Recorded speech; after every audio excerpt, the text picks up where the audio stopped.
Hey, thanks for being a part of the conversation. Let's do some pod crashing. Episode number 307 is with Jerry Clark from the podcast Storytime with legendary Jerry. Hey, I'm doing great. How are you? I'm fantastic. And dude, I have waited how many years, almost 50 years for this moment to happen, because it is about time that we start talking about hip hop and stop pushing it into the corners of the world. This was a major part of our lives, Jerry. Thank you, man. Do I need to bring you home to be my co-host? Dude, I mean, I'm up here in Charlotte, and I remember back in the 1990s when the record stores would hang a sign on the outside of the window saying, "We don't sell rap music." And I'm going, what is going on here? Oh, shit. See, I never saw those signs being here in Atlanta. And I'm shocked that Charlotte had those signs. Oh, my God, yes. You say 90, that was during that was as I was starting my career and in my young 20s. So, man, that's very unfortunate. Well, it was during that age when we love our brother Luther Campbell. He and Two Live Crew. Yeah. Okay, now it makes sense. It makes sense when Tipper Gore, when she was on her crusade. Yep. Okay. Now that definitely makes sense, because Two Live Crew, they had to go to court for us. And I tell people all the time, I had Luke on my show a while back, and he's coming back on, and we talked about like the importance of what he did, because he broke down barriers. I mean, for these rappers to be able to cuss the way, I mean, to say what they want to say, and he broke it down. He broke down those barriers. Well, I've always seen it as they were speaking the street, the reality, because you know what? In reality, we all say those words. We just can't say it to everybody, including our mothers. Right. Right. So it's it's what Luke did was it did wonders, man. It did wonders for the whole rap hip hop culture. Wow. Listeners need to understand that we're talking about the podcast Storytime with you, Jerry, legendary Jerry. And I love the fact that you are taking the word of where we've been in the past and you're putting it in the present, because I love me some Nicki Minaj, but there was a story before that. Yes, it was. And what you're going to get from my show is the narrative from the South. Mm-hmm. Okay. Atlanta and the South. In the words of Andre 3000 at the Source Awards, we still have something to say. And what I'm doing with my guests is we're talking a lot of the backstories, and we're giving our narrative. We're giving our narrative of the South. And you just mentioned 50 years of hip hop. Half of those years, if not more, the South has really, really, really controlled the narrative. A lot of New York cats might not want to hear that, but it's true. It's facts. If you look at the numbers, the South has really, between what was happening in Houston and New Orleans and Memphis, Miami, and then you throw in Atlanta. Mm-hmm. I mean, 25 years, the South has really had a stranglehold on this game. Mm. You know, you bring up in the first episode Hot 107 and how that opened up an entirely new door for so many things. Yep. Well, Hot 107.9 is one of the hip hop stations in Atlanta, and their summer jam per se is called Birthday Bash. Yep. And when I tell you, it's like a whole movie in itself every year. It's usually in June or July, and so many artists from the South, that was their way of really getting to show how big they were, not just in Atlanta, but period across the South and across the nation. And I have to give Hot 107.9 their props for, having the wherewithal to put certain artists on there. Like I remember, and I had Pastor Troy on my show, and we talked about when him and Master P were beefing. And he was supposed to perform at Birthday Bash, and Master P was on that same show and tried to block it. And said no, and of course Master P was super, super hot at the time. And he told the staff at Hot 107.9 that Pastor Troy come perform. So, they pulled Pastor Troy. But then Atlanta's own Goody Mob said, no, we're not doing that. And they brought him out. And when I tell you, to this day, I have never seen a stadium or venue rock like this venue. I thought it was an earthquake. Yeah. I'm sure it registered. I'm positive it registered on the Richter scale somewhere because the whole stadium, the chairs, everything was really moving. It felt like it was an earthquake. So those are the type of stories that we're going to talk about. And, coming out of Atlanta, coming out the South. But you know what listeners need to understand, though, Jerry, is the fact that you have real conversations with your guests. These are not prefabricated, edited, and thrown into a 30-minute show. You have real talk on this, and I feel like that I'm sitting in your circle, and that means a lot to my heart. Yeah, and not to disrespect anybody, any other shows, anything, but I've been firmly entrenched in this music business for 30 years. Yeah. So I'm not just one of those, those people or talk show hosts or podcast hosts that's just talking about things that they heard or they maybe seen. Or I was there, literally and figuratively. I was there. So I'm talking about things that I saw with my eyes. Yeah. And that my guests saw with their eyes. And we're talking about what happened, what really happened. Not what some blog site or not what social media is saying happened or what people are guessing on Twitter and spreading. I was there. My guests were there. And we're talking about those stories. Yeah. And you're only going to get that with somebody like myself, Legendary Jerry. So that's why I created Storytime with Legendary Jerry. One of the things that a lot of listeners connect hip-hop to or even rap music to is the fact that, it was East against West. The South did not play that game. We were in our own little zone, weren't we? We were like, okay, I understand what's going out there. Get some headlines, get some attention, but we're going to formulate our own sound. Yeah, and that's what we did. And it goes back to the whole culture in the South. Mm-hmm. Is I laugh and tell people all the time, one thing in the South, if somebody doesn't like you, they're going to tell you to your face. And it's just, but it's a lot of love. And I tell people a lot as well that the reason Atlanta was able to take off is because of that type of camaraderie we had. I mean, you just name them. You would be in the studio and you would have artist A in the A room and another artist in B room, and they'd both be multi-platinum artists. They'd be like, hey, man, so-and-so producers in here, let's, roll up, come in here. It's just that we always had that type of camaraderie here in Atlanta. And I'll attribute it to the culture in the South. That's just the South. And we always, like I say, of course, in this hip-hop and rap game, you're going to have beefs, but it was nothing like what was going on in the 90s with the West Coast and East Coast. We just, we stayed in our own lane. And in the words of Pimp C, man, this country rap tunes, man, and we've been controlling the narrative for over half of these 50 years of this hip hop game. Pastor Troy introduced a whole new thing because he kind of touched on that in the way that everybody was doing like group things. But yet when Pastor Troy came in, it was like, okay, now we're going to make a difference by being individuals and we're going to step out there and make this happen. Because at that point in time, we had NWA, which was a group. Everything was a group. But we didn't have that solo star. Yeah. And even coming out of Atlanta, I watched, the Crisscross and the Outkast and the Good Mob.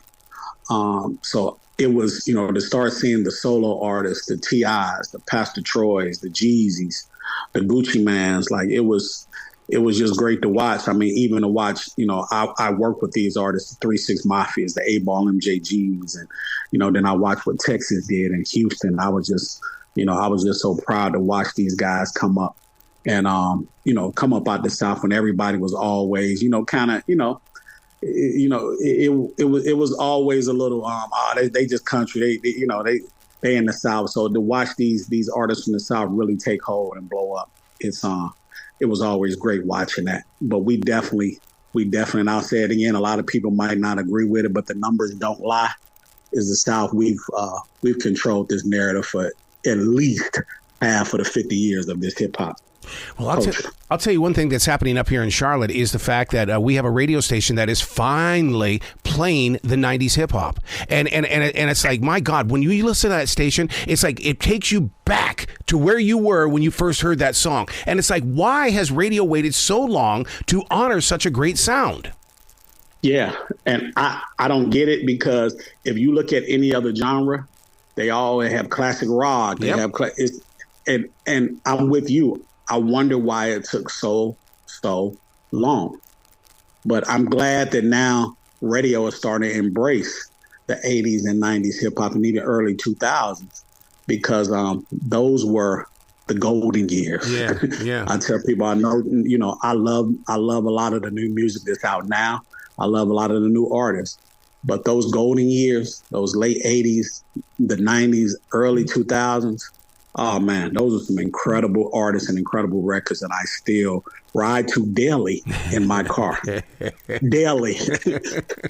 Well, see, I'm a mobile DJ, so when I pop on some Jump from Criss Cross or I jump into that early day stuff, the people that are on my floor have no idea that those songs were even created. Yeah, wait, hold on. You said they don't even know that they were created. It's just a song. It's part of my generation today. Oh, is it new? What is this, man? And you sit there and you look at these because I do a lot of high school dances and stuff like that. And when you pop onto one of those old cuts, because you're taking a chance, man. And when you do that, you're going, oh my God, they reacted to it. I knew they would. Yeah, yeah. Because one thing about good music, there's not an expiration date on it. and I tell them, all three of my kids are grown. And, I'll peep my son listening to some Outkast or UGK. And I just laugh to myself because, when he was young and a kid, of course, the music was different. It might have been Soulja Boy. It might have been whoever. Yes, yep. And it's always, and I catch myself in the car, I'll be listening to some Earth, Wind and Fire or Wonder because that's what my parents played in the house. So it's all good music, James Brown. Good music has no expiration date. And Criss Cross Jump was a worldwide phenomenon. Yep. So I know with you being a mobile DJ, you're able to play some records from your glory days. Mm-hmm. and then play hits from the day. Yeah. So, and I'll say that good music has no expiration date. Well, you kind of touch on that on the first episode of the podcast in the way that, in fact, I never even thought about this, where the street music versus the stuff that was being played on the radio, two completely different worlds. Yep, totally. And it's it took a while for I can speak for here in Atlanta because I remember when the one urban station we had here, they didn't even play rap until 6 o'clock. Wow. It was like between 6 and 10, and 6 maybe in midnight. And then it took for the other urban stations to come into the market and loosen that up. And they loosened it up where like, okay, now this rap hip hop genre is trending to be the number one, not just in the United States, but in the world. And that's what happened. And so radio stations had to loosen up a little bit and be like, okay, this is what what our listeners want, and this is what's driving the station. So they had to switch it up, and and I'm glad they did. But I see there's been a big push, and I'm not mad at it with R&B coming back because I love some great R&B music. So, and that just challenges a lot of these rappers to really, step your game up. Step your game up. Have you ever sat down with the performers that, before the hip hop, before the rap, the Luther Vandrosses, the Teddy Pendergrasses, Anita Bakers, when they saw this starting to happen right there in front of them, how did they embrace it? Because it was going to take over. I mean, it's taken over country music even today. Yeah. That's a good. I wish I was old enough, or not. I shouldn't say old enough. I wish I was able to sit down with those great artists you named, especially before Luther passed, to ask them what was their viewpoint. Like how did they see it? Did they see this as my parents told me years ago? Oh, this rap music could be like breakdance. It'll be gone in a few years. Is that how they saw it, or did they see this as being a staple in the community and something that was going to have some longevity? That's a very good question. That makes me want to interview somebody like an Anita Baker, and asked him, like, when you saw this rap game blowing up, and you got to think about how it impacted them as well, because with rap being such a heavily sampled, they do a lot of sampling. A lot of these artists made a lot of money from sampling. Yes. James Brown, Anita Baker, Isley Brothers. You got to think about it. Their records were sampled a lot. So that also kept their music relevant. It kept them where people were like, oh, what was the original version of that record? Oh, that was an Isley Brothers. And even if you were to sit down with Gloria Gaynor, because she has proven to the world that you may have labeled me a disco queen, but boy, I've got something else inside of me. And even everybody is proving to the world that I'm not just this rapper or this hip hop artist. There's something in me that the world needs to hear. Yeah, Gloria Gaynor is the perfect example how if you look at how she's been able to reinvent herself and adjust over the years. And that's what, like I said, I'm hoping and I'm watching, for example, Andre 3000 of Outkast, yes. He just put out an album. He just put out an album playing the flute. Of course, I work with him, I know him, but as a fan, I want to see him come back and rap. I want to see another Outkast out. But still, he was able to reinvent himself and put out an album playing a flute. Mm-hmm. So, I give anybody credit and much respect if you're able to just continue to reinvent yourself on a daily basis, because I'm definitely trying to reinvent myself every day. Yeah. Speaking of reinventing, how do you like the way that movie theaters are accepting the fact that, for instance, like with Andre 3000, I was at the one with Kanye, where they're bringing the concert to the people inside the movie theater. Does that take away from the regions of music, or do you think that opens up the door for more people to be in love with music? Good question. I went back and forth on that. I think it really opens the door. I think is able to spread it more to the masses, to somebody who may not have the ability to experience it. Because one thing about a movie theater is everywhere, no matter where you are, rural, urban areas, wherever. So I think it definitely helps spread it. Wow. Sitting down with CeeLo Green. Now that right there, he's on my bucket list, and I'm so jealous of you. I am so jealous of you. I've been knowing, I've been around CeeLo for years. Wow. And when he was young in the Goody Mob, and to see his growth, and I'm on the stress growth, is such an amazing thing. He's just such a good dude and one of the most talented individuals. From a songwriter to a rap lyricist to a singer, man, this guy, he's one of the most talented individuals I've ever encountered. And I have him coming back on Storytime with Legendary Jerry very soon.